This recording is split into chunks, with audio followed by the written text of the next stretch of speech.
Okay, today on The Frequency, we're going to be talking about the 2024 Writers Black Conference and my special guest, Professor Donna Hill, on The Frequency.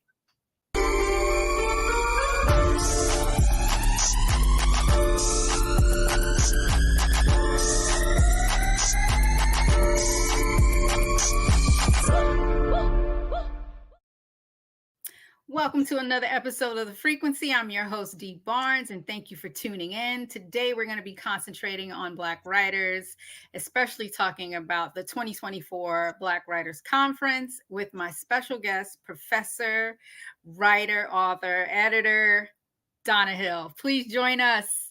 How are you, sister?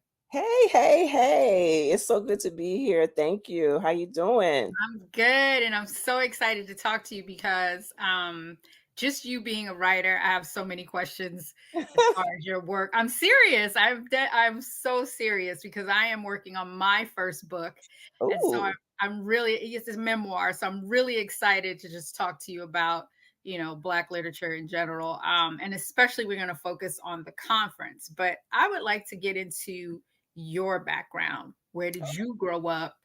And what led you to want to be a writer? oh wow. Well, I grew up in Brooklyn.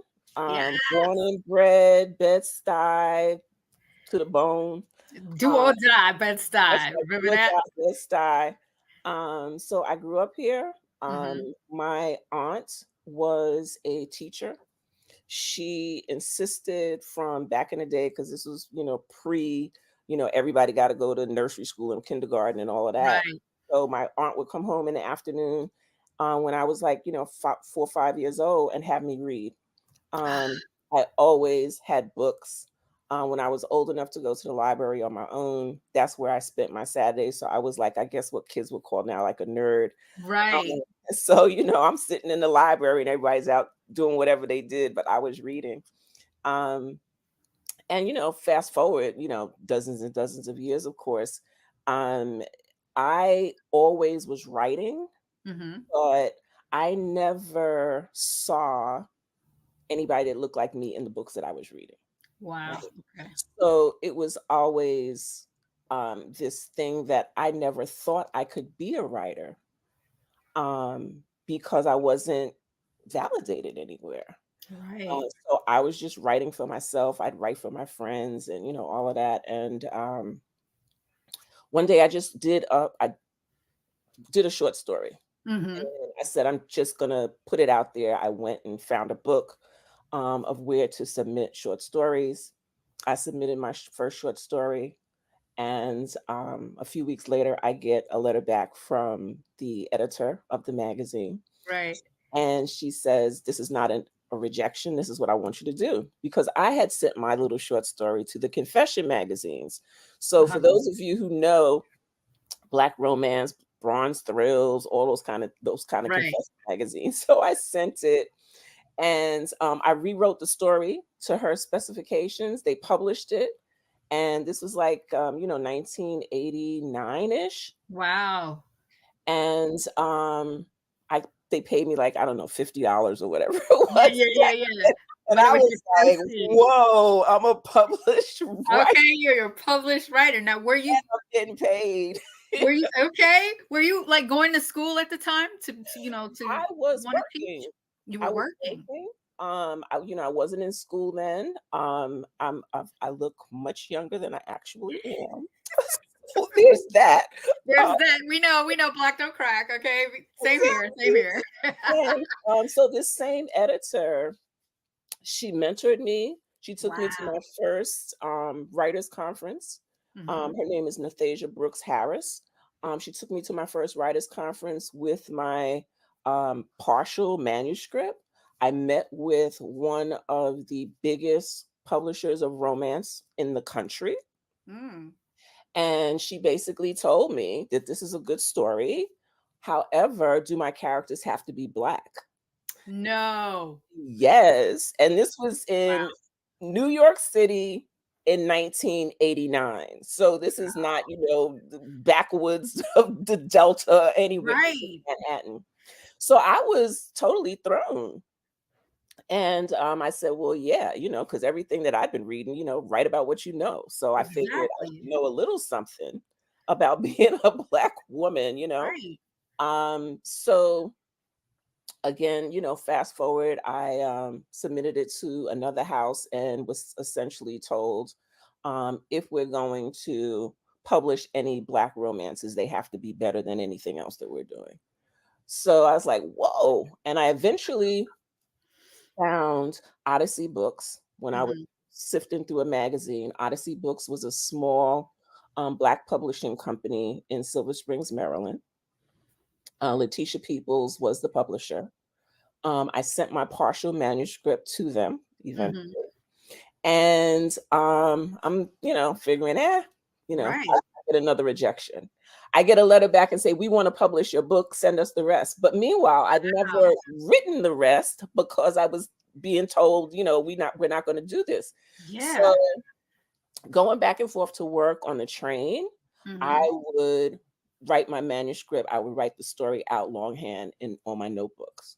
Wow. I come home in the evenings and I sit down at a Selectric typewriter. Oh, yes. Yes, with carbon paper and Mhm. write out the whole nine and type out this manuscript. And actually still have it. I That's eventually brilliant. finished it, Uh-huh. submitted it to Odyssey Books, and it was published. So my first novel came out in 1990.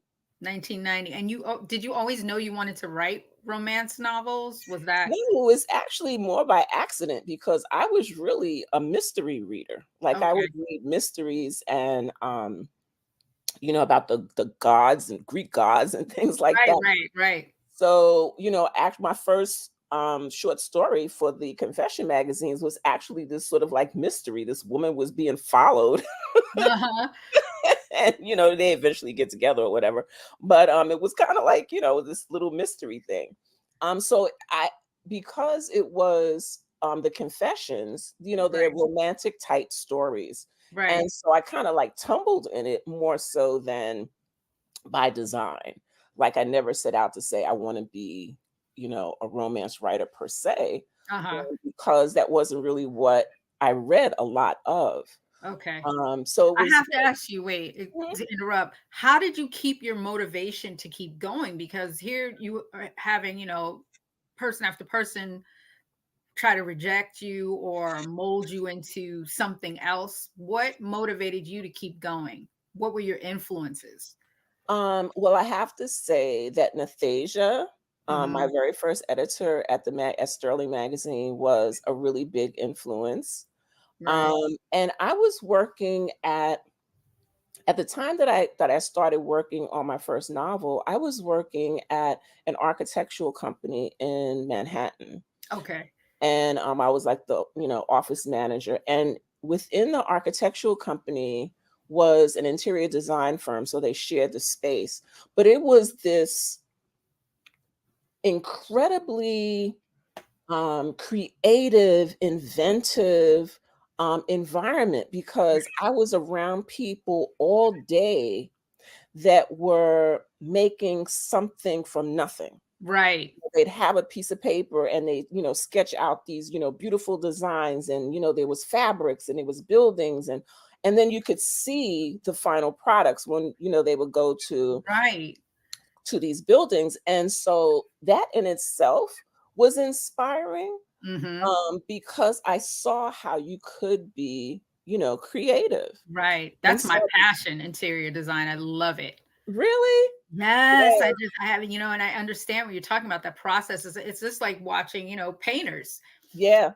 They just create, or sculptors, because like you said, the material, the paint, the ideas from taking it from, from a paper and then putting it out into the world. That is a great environment to be in. but most writers don't have that, that option. So what would be some advice that you would give to, aspiring artists? I mean, excuse me, writers. Not to give up, Right. that there is, if this is really what you want to do, Hmm. you can do it. I mean, when I first started, there were not a lot of options for Black writers. If Right. you weren't writing about, the revolution, there Yes. just was no space for us. When my first novel came out, there were not Black romances on the bookshelves in the bookstores. They just weren't True. there. That's so Um, true. and so it's a different environment now, which is great. Hmm. Um, Study your craft, Study um, your craft. read widely. Like I read everything. Yeah. And don't give up. If this Right. is what you want, you Hmm. can there's a place, for you. So, and you have to also surround yourself with people who understand your passion. Like if you're a writer and all of your friends are accountants, they're not really going to get it. Right. you That's know. true. That's true. So, join writers groups, go to readings, Mm. surround yourself with the all of the inspirations to I keep was you. just thinking that people that inspire you.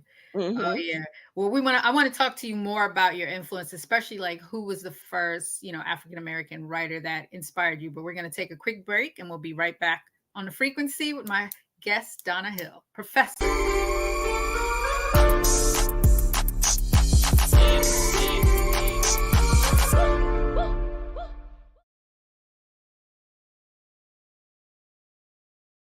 Black Star Network is here. Oh, no punch! I'm real revolutionary right now. Thank you for being the voice of Black America. All momentum we have now, we have to keep this going. The video looks phenomenal. See, there's a difference between Black Star Network and Black-owned media and something like CNN. You can't be Black-owned media and be scared. It's time to be smart. Bring your eyeballs home. You dig? Hatred on the streets, a horrific scene, a white nationalist rally that descended into deadly violence. White people are losing their damn minds. As an angry pro-Trump mob storms the U.S. Capitol, we're about to see the rise of what I call white minority resistance. We have seen white folks in this country who simply cannot tolerate Black folks voting. I think what we're seeing is the inevitable result of violent denial. This is part of American history. Every time that people of color have made progress, whether real or symbolic, there has been what Carol Anderson at Emory University calls white rage as a backlash. This is the rise of the Proud Boys and the Boogaloo Boys. America, there's going to be more of this. Here's all the Proud Boys, guys. This country is getting increasingly racist in its behaviors and its attitudes because of the fear of white people. The fear that they're taking our jobs, they're taking our resources, they're taking our women. This is white fear.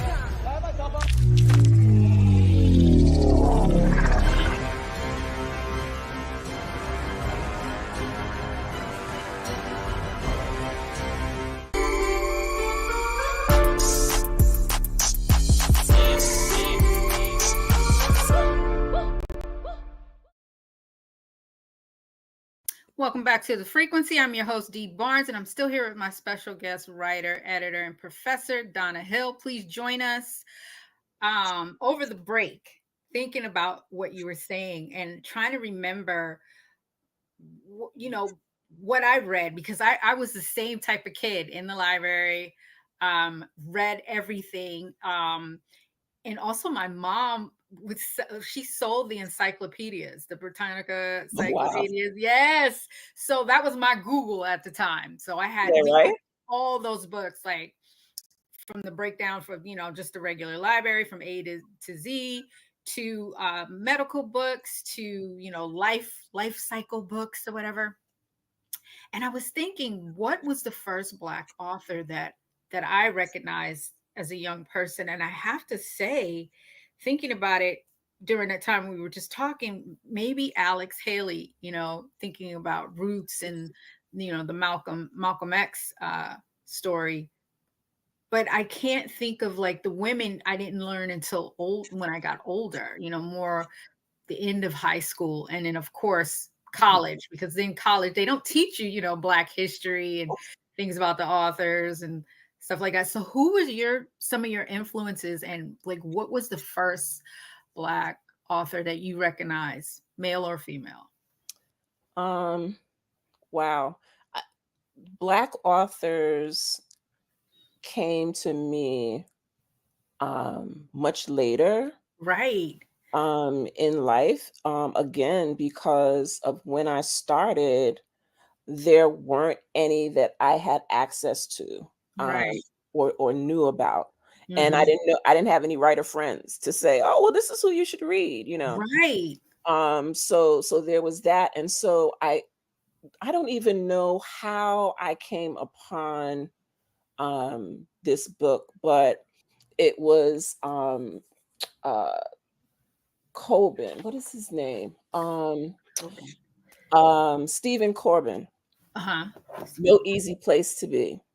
No Easy Place to Be. Yes. Oh, it was so good. I still have it. It's like dog-eared, and it was hardcover, so it has the paper cover that comes around the Right, corner, around the edges.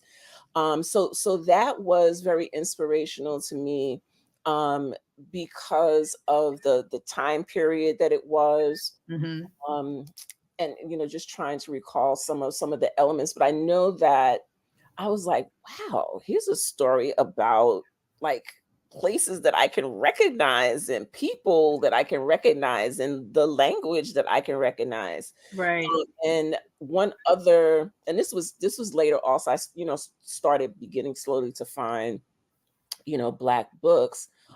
Doris Jean Austen's After the Garden. Um, mm, I was so involved in reading that book.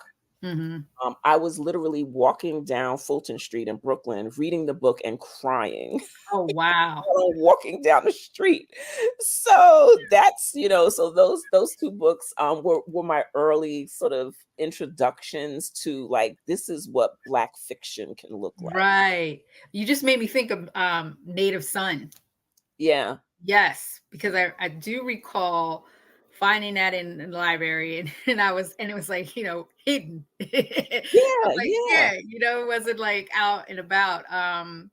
So yeah, you made me think about that. And the women, like you said, not until, I got older. It's very frustrating for, I think, I mean, it's different now, like you said, for Black writers, but I can't even imagine how you navigated that, time by yourself. And it's great that you had a mentor, to kind of guide you through that, because we don't have that. You're like basically an explorer. You know what I Yeah, mean? you know? You're basically an explorer, just out there, trying to find your way. So when did I know you were writing this whole time, but when did you become a professor? Well, I my writing propelled me to go into academia as well. Okay. I'd been writing for, a couple of dozen years already, Mhm. and I was teaching workshops. Oh, okay. I The writer's would workshop. do writers workshops and things like that. Some of which I was doing for Medgar Evers College's Center for Black Literature. So I was doing some of those. And then I realized I want to teach people what I've learned, Mm, and I want to be able to do it on a larger scale. But I knew that in order for me to be able to do that, I was going to have to go back to school. I was going to have to get, a graduate degree in order to be able to teach in college, because I knew I wanted to teach at college level. wow. So I went back to school, and I got my MFA in creative writing. And I first started off at Essex County College in New Jersey. Oh, yes, yes, I'm familiar. Yes. Yes. So I was teaching there, and they put me through, I learned how to do everything.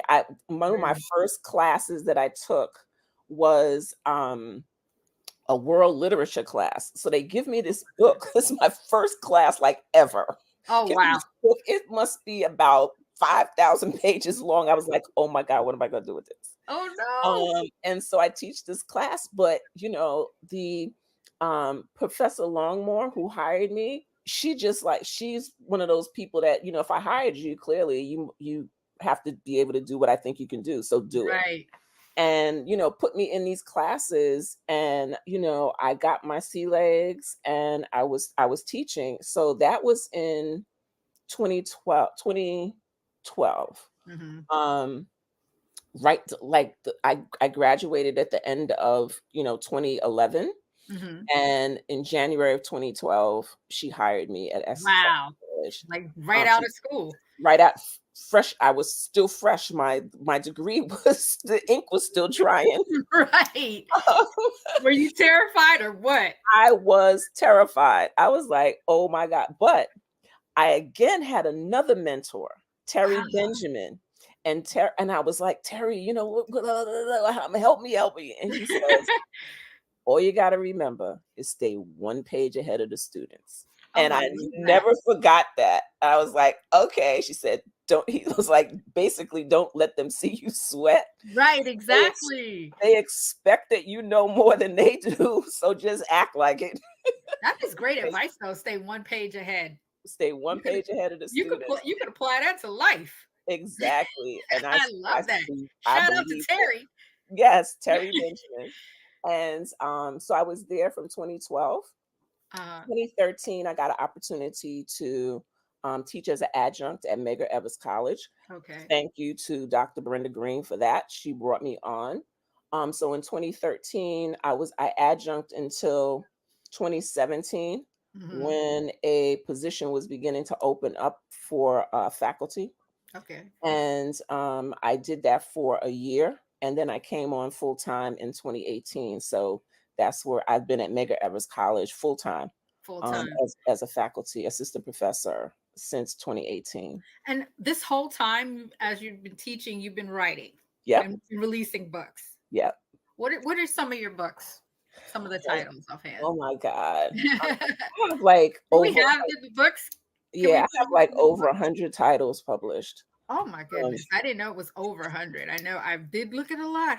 Yeah, Wow, yeah. congratulations. Yeah. So my most recent, I guess I should start from now and maybe Yeah. go backwards, but my most recent is a historical fiction, I Am Aya. That came out in, there it is. Yay! Yes, yes, book. beautiful book. I was hoping we talked about that. What is I Am Aya about?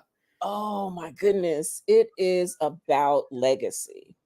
Ooh. It is a story of a young woman who has essentially dismissed her legacy as a result of the things that her mother told her.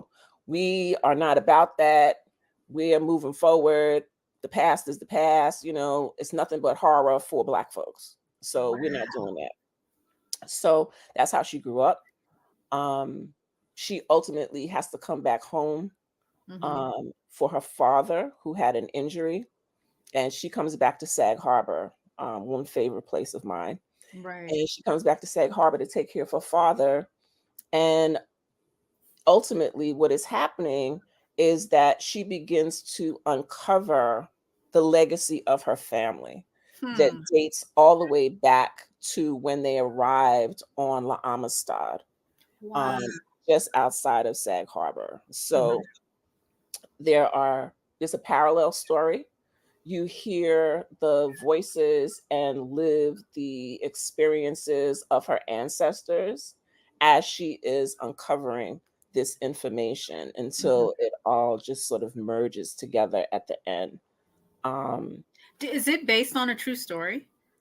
A little bit. There are pieces of it that are based on a true story. The La Amistad coming ashore is true. Right, of course. Cinque, the hero of that story, that part of it is true. But in my version, because I am a fiction writer, I actually had a woman on that ship that helped Cinque Wow. get released, because there's this fable that there was this rusty nail that he found and was able to unloosen his shackles. Mhm. And so when I was thinking of who could my initial character be, I thought, what if it was one of the women who were captured, because they would let the women more often walk free and Right. chain the men. Because they What if didn't feel that they were a threat. Right. What if she was the one that found the nail to free him?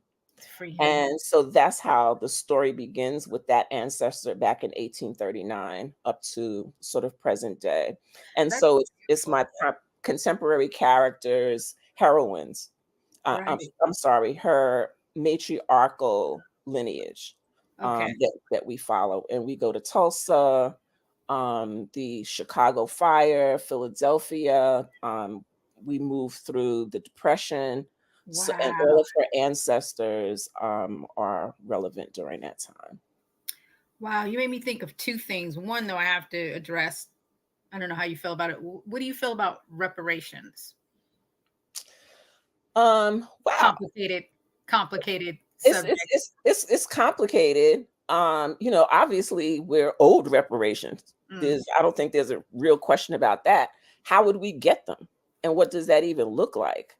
I know that, for example, in Tulsa, they're talking about reparations because they can actually connect, certain family members with families that were actually destroyed, Mhm. As a result of what happened at the Tulsa riots. Right. So if I sort of said, to my government, well, I want reparations, where and how do we make that happen? You made me think about it because the key thing you said in the book was about dismissing the legacy, and I feel like majority of African Americans are dismissing their legacy. I don't even know it. Right. Yeah. They don't even know I mean, it. most people can't go beyond maybe their great grandparent. Exactly. It's sad, really. Yeah. I mean, and I'm one of those people. I can't go past that. I mean, I don't know a lot. I'm still learning my history of the family and all of that. Yeah. Dismissing the legacy. I want to touch more on that subject. We're going to take a quick break and we'll be right back. Okay. All right.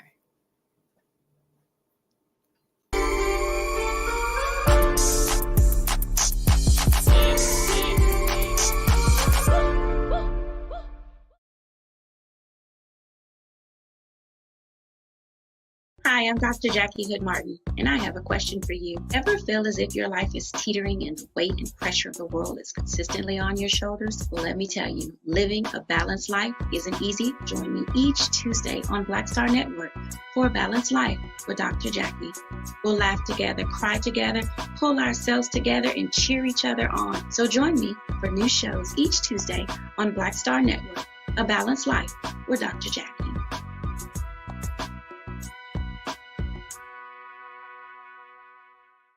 When you talk about blackness and what happens in black culture, we're about covering these things that matter to us, speaking to our issues and concerns. This is a genuine people-powered movement. There's a lot of stuff that we're not getting. You get it, and you spread the word. We wish to plead our own cause. Too long have others spoken for us. We cannot tell our own story if we can't pay for it. This is about covering us. Invest in black-owned media. Your dollars matter. We don't have to keep asking them to cover our stuff. So please support us in what we do, folks. We want to hit 2,000 people, $50 this month, raise $100,000. We're behind 100,000, so we want to hit that. Y'all money makes this possible. Check some money orders. Go to P.O. Box 57196, Washington, D.C. 20037-0196. The Cash App is $RM Unfiltered. PayPal is R Martin Unfiltered. Venmo is RM Unfiltered. Zelle is Roland at RolandSMartin.com.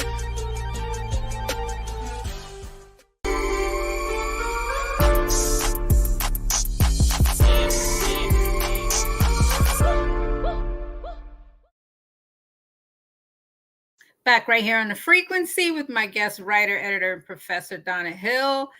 Miss Hill, we were just talking about dismissing the legacy, and I was thinking so deeply about your book. I'm definitely getting ready to jump into that because that story was amazing, and just the way you described it without giving everything away.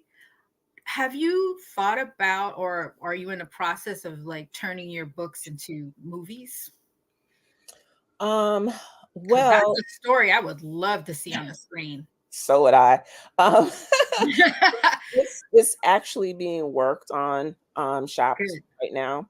Great. My book that came out before that, What's called? Confessions in B flat, that Oh, has already been optioned. So nice. What is that about? that is about my two main characters that it takes place during the height of the civil rights movement. One character is a follower of Martin Luther King. One character is a follower of Malcolm X. Wow. It is my female character that is the follower of Malcolm X. Yes. And my male character is a follower of Martin Luther King. They meet on a bus the same day as the bombing that killed the four little girls. Oh, wow.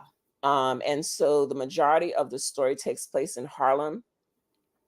During that time period, the book, if you get the electronic version of that book, you can actually click on the links that will take you to the actual speeches of Malcolm X. Oh, wow.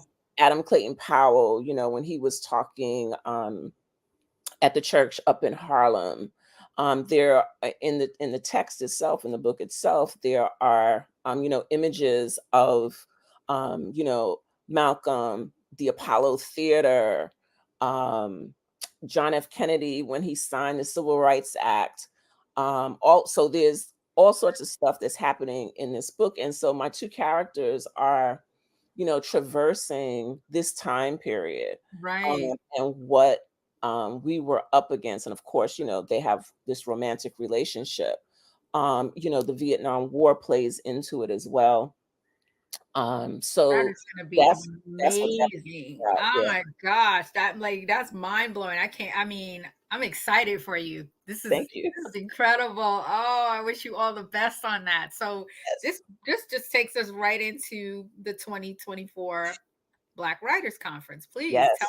tell me all about this. Now Okay. you found this? Are you on the board? How are you making this So happen? the Center for Black Literature, Mhm. which is one of the centers at Medgar Evers College, that center was founded by Dr. Brenda Green. Okay. And part of what the center does, what its mission is to ensure the continual spread of Black literature across the diaspora. And so that is its goal, that's its mission.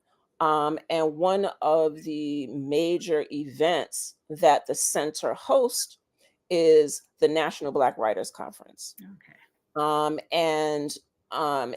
It alternates yearly. One year it is a full conference of 4 days, and on the alternate year it's a symposium, which is 2 days. So this year is the 17th annual National Black Writers Conference, which will be held at Medgar Evers College in March 20th to the 23rd. Okay. And Dr. Brenda Green she's just amazing. Right. She knows everybody who's anybody. So just like to start us off, we have Michael Eric Dyson. Wow. Is one of the keynote speakers who's going to be opening with Farrah Jasmine Griffin. Percival Everett, whose book Erasure is turned into the film American Fiction by starring Jeffrey Wright. Yes. I'm excited for that one. I'm excited for that. I'm going to see it tomorrow, so I'm just telling you. I'm jealous. So he is one of the honorees, Percival Everett. Bernice McFadden, my sister friend, and a Brooklyn native, also is one of the honorees. Paul Coates is one of the honorees, and Pernell Joseph is one of the honorees. So those are just the honorees. Mhm. And then, you know, when you look at the lineup for the 4-day conference, it's absolutely phenomenal. There's something for everyone. Right. There are even virtual programs as well. And registration is open now for anybody to be able to register, and they can go to centerforblackLiterature.org and register for the program, for all of the programs throughout the 4-day process. You said the Center for Black Literature was founded at the college. Mm-hmm. When was this? This was 20 years ago. Wow. Yes, so it has been around for a long time. Yes. That is great. So I mean, you don't have to necessarily be at the college to be part of it, or is it just for writers or just for people who love to read? It's for everyone. People who love to read. The Center for Black Literature hosts a variety of programs. Okay. They work with the college also, but they host the Roll program, which is re-envisioning our lives through literature. And that is dealing with our schools, our middle schools, our primary schools, and some high schools to get students to read. We bring in teaching artists into the schools. They work on a particular book for the semester. At the end of the semester, they produce their own manuscript. Wow. They do a program. So that's one of the programs that we have for youth. In addition to that, we have programs for elders. It's the Dr. Edith Wright Elders Writing Workshop. I used to be the facilitator for that. Right. If you want to know anything about anything, these women will talk about stuff that had me embarrassed, and I was like, but they're just like totally amazing. They write their memoirs. They've produced several publications based on their memoirs. So that's one of the other programs that they do. That's beautiful. The Center for Black Literature also has other programs that they do like throughout the year, like smaller programs that they deal with. You know, not to interrupt you, you made me think about when you were talking about the program for school and the youth. Mm-hmm. What are your feelings on the book bannings right now, and certain, especially Black books? like I saw you throw your head back. Especially Black books that are being eliminated from the youth, and how is the organization kind of countering that? That's an excellent question. Thank you. What is happening with? I mean, there's always been book banning, right? But now it has sort of reached a fever pitch, especially as it is directed towards Black writers in general. It's almost like a badge of honor to be banned at this point, as opposed to it being something negative. It's like, oh, you don't want to read my book? Okay. So hopefully I'll get on the list at some point. But which is why it's more important than ever for a place like the Center for Black Literature. Exactly. Because in addition to the programs that they offer throughout the community, and then the national conference that brings people from all over the country, to the center. They also have the Killings Review reading series. And what so every month they have. I'm sorry, say it again. The what?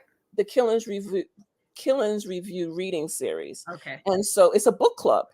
And it's an online book club that anybody from any place all over the world can join. And each month they read a book, they get together, they talk about books, they talk about literature. Sometimes we have, they have the author comes and visits. So, there's that as well. They also produce a quarterly journal that brings in, short stories, excerpts from longer fiction, artwork, poetry, and that's the Killings Review. So all of these things the Center for Black Literature is doing to ensure that Black literature across the board, from the littlest reader to the Right. oldest reader is being addressed. That's brilliant. Because I'm so grateful that I don't have children in school right now, because I couldn't I don't even know what I imagine. would do. I don't know what I would do either. I mean, besides all the other things that we have to worry about, with their safety in general. Now Right. you have to worry about, the quality of the education, and these school board fights, and this drama that's going on with just reading. Yeah. And what are they afraid of? You know what I mean? Exactly. And the thing of it, and it's books, and it's everything. If you don't want to, read a particular book, don't read it. Right. But why do you want to stop, 7,000 other people from reading this book because you found a line in the book that's offensive to you? It's just the same way. I mean, if we have to get down to it, it's the same thing that happened, with film. So we put ratings on film, because when I was coming up, there was no ratings. You just kind of like went to the movies. That's right. I remember. Right, exactly, right. And so you put ratings on books, but I mean, I can't even. Now I'm getting agitated. That's all right. That's right. You're passionate. It's not agitated. It's passion. It's passion. But I can't think of what school it is in. It's probably Florida, where or Texas. Yeah, Florida, Texas, one of those places, where they took out the library. They just eliminated the library in the school altogether. And what they put there is called, it's like a detention center. So if a student is acting up in class or whatever, they get sent to this place, this room, which used to be a library that no longer has books in it. Oh, that's heartbreaking. I mean, for you and I, kids that grew up going to the library, that was a sanctuary for us. I can't even imagine. Remove, and you have teachers, in these states that the librarians have to remove books off the shelves because some parent was offended. Right. They didn't want and it's okay, you don't want it in the classroom, but why is it taken out of the library? Library is public, essentially. Exactly. So I have just it's scary. And I'm glad my kids are grown, but I mean I have grandkids. I don't look like it. No, you don't. No, you don't. I have grandkids that are in school, and it's like what is going to happen to them? And in Florida, they have sort of banned Black history being taught in the schools. So by the time this next generation gets out of school, they won't know anything. They won't know anything. They're dumbing down. There's places in Texas where they have changed Black history to say that the slaves weren't really slaves. Oh, yes, I know. And we benefited because we wanted a better life and to be a better life. They rescued us. The savior complex. Oh my God. We're gonna take a short break, and we're gonna get back more into this. I mean, yeah, we both grabbing our head like, what is really going on? We'll be back, y'all. A frequency.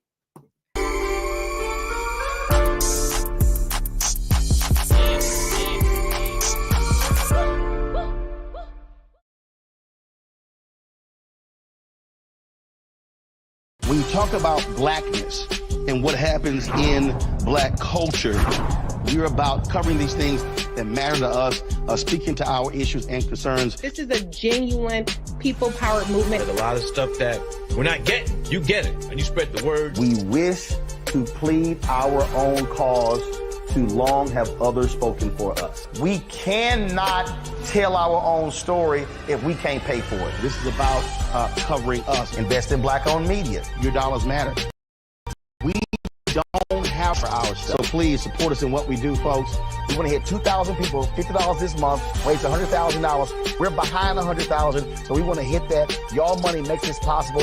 Check some money orders. Go to P.O. Box 57196, Washington, D.C. 20037-0196. The Cash App is $RM Unfiltered. PayPal is R Martin Unfiltered.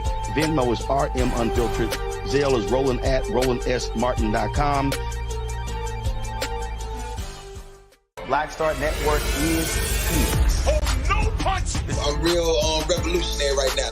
Thank you for being the voice of Black America. All momentum we have now, we have to keep this going. The video looks phenomenal. See, there's a difference between Black Star Network and Black-owned media and something like CNN. You can't be Black-owned media and be scared. It's time to be smart. Bring your eyeballs home. You dig?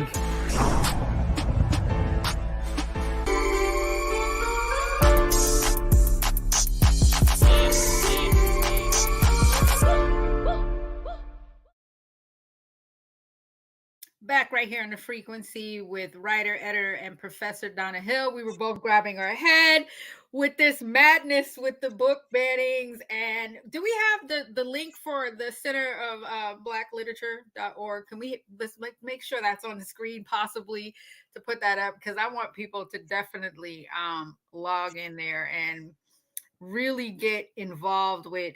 I think that books should be passed out. Like the books that they're banning, like, I think we should just like make sure like everyone has it. I know there's some places where they actually have these little book, I guess like a book, free books, mailbox little spots, drop off places, because I can't believe it. And like we were just saying, I'm so grateful that I don't have my kids are grown also, even though I don't look it. And I'm so glad they're out of school to have to deal with this. But like you said, you have grandchildren, and I have younger cousins that are dealing with it, and I'm always recommending books to them. I mean, as a Black writer, that that's got to be frustrating. That has to be frustrating. How do we navigate this minefield? Yeah, and it's really going to be up to organizations like the Center for Black Literature, Black writers who are, who have a platform, right, that can speak out, because what will happen if we don't, and if we allow what is happening to our book legacy, our literary legacy, to be erased, then those young Black folks coming behind us will have no clue. Exactly. Will have no clue. And so, what the center does is so integral to maintaining our literary legacy. Yes. Past, present, and future. Future. We look at, literature across the board. And Dr. Brenda Green is at the helm of that, making sure that we gonna read. That's right. That's right. We gonna read. Exactly. And then this is, also what the conference is about. Yes. The conference absolutely. is about, I mean, because, I'm sure like not only do they have the authors there, but you have the books there also. Yeah. So every author, the list of authors that are going to be there and scholars that are going to be there is long. So I really, really encourage everyone to go to the Center for Blackliterature.org. Yes, there it is. Yes. And those are the honorees. But you'll be able to register directly online. And you can see all of the authors that are going to be there. Their books are going to be there. We'll have vendors, so you can get everything Black from our oils and everything. And I love it. Event. But most important, you'll get to hear, our words, and serious conversations, happening about Black literature and what's happening with our books. Do you think teachers, I mean, they probably get in trouble for it, so it's probably a fine line, should buy these books that are being banned and pass them out to students? Or it's probably, I guess, maybe according to each district, maybe it's against the rules? Or I have heard stories of teachers doing that, and then other stories of teachers being fired, but I'm trying to figure out what the solution to that is. Yeah. I feel, moderately fortunate because I am at a predominantly Black institution, a PBI of Medgar Evers, so our whole thing is Black, Right. you're gonna have that in there. So, the trouble is more with the lower schools, like middle schools, high schools, and things like that. College, we're still kind of, the colleges are still kind of trying to hold on to, to their independence. Right. It's, the school boards and school districts in these different locations, are what's causing so much of the havoc. They really are. I'm in an area where it's close to the Temecula school board, and they just, I mean, they've had violence there, Yeah. fighting over books Books. and what they don't want taught and what they think it's being taught. No one's teaching, CRT. Critical race theory. Right. Like, if you ask them what critical even know what race it theory is, they don't know what it is. They heard it and they figure, if it's Black, it must be critical race theory, and y'all can't teach it. Period. End of story. Yeah. And Yeah. it's ridiculous. Absolutely ridiculous. It is. I mean, it's so frustrating too, because I mean, one of the greatest things I think on this earth is reading. You know what I mean? It's literature.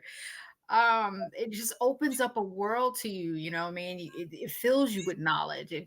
It's an escape sometimes too, just to read different stories, adventures. I mean, and as children, I think they need that. It just helps, help them develop, help them to grow, and critical thinking, which is why they don't like that's why they don't like it. Exactly. That's why I they think don't like it. I really do feel like there is just this movement to keep children ignorant, to dumb them down, and then the United Because if they States. can, then they can tell you whatever they want to tell you. Right. Right. You're so on the money with that. And you would believe it, because Right. what Because do you have you have nothing to compare it to. It's to like, oh, compare okay. it to? Yeah. They're gonna grow up to be empty vessels, Empty to vessels. be filled up with whatever the powers that be want to fill them up with. And won't be able to sit back, because even as an English professor, and we're dealing now with, AI Right. in composition.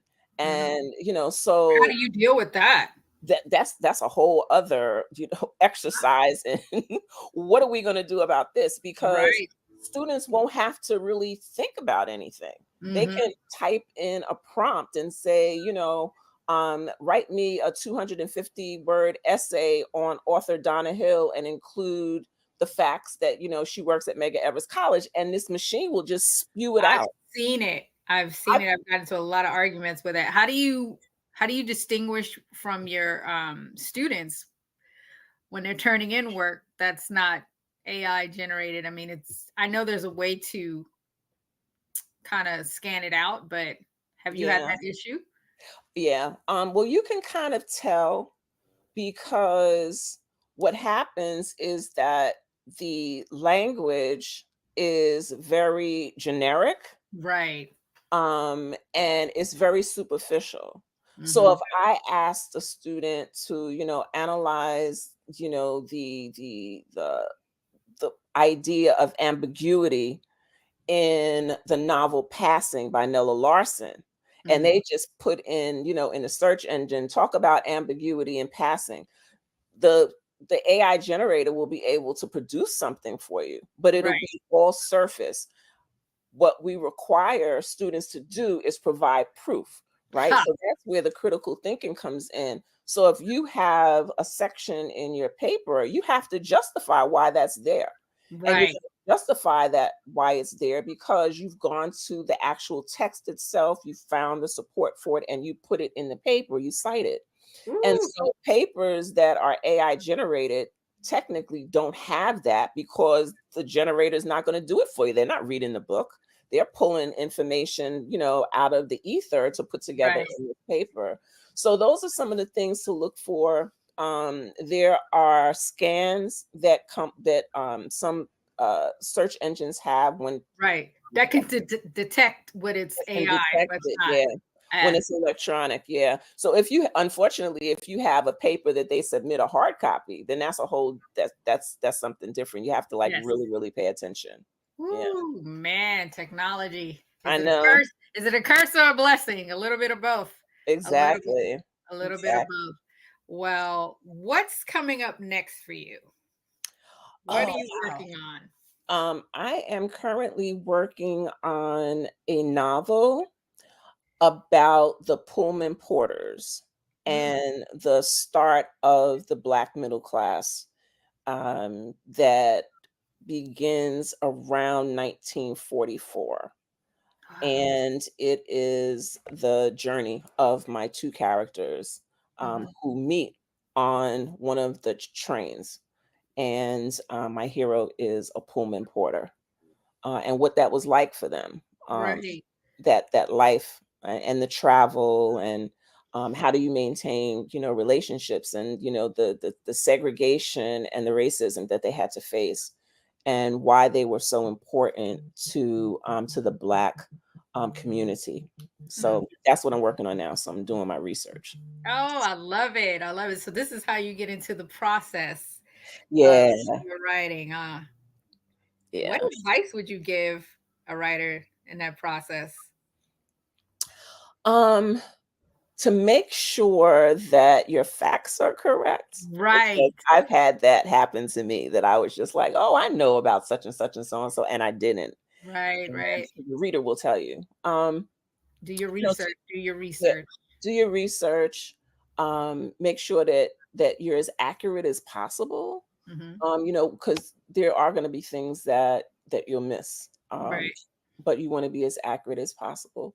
For me, my process may be different from someone else. My process may start with just a concept.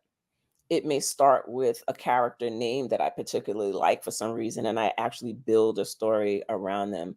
I know that what has happened with me over the past 3 to 4 years is that I've moved away from contemporary romance and women's fiction into more historical type work.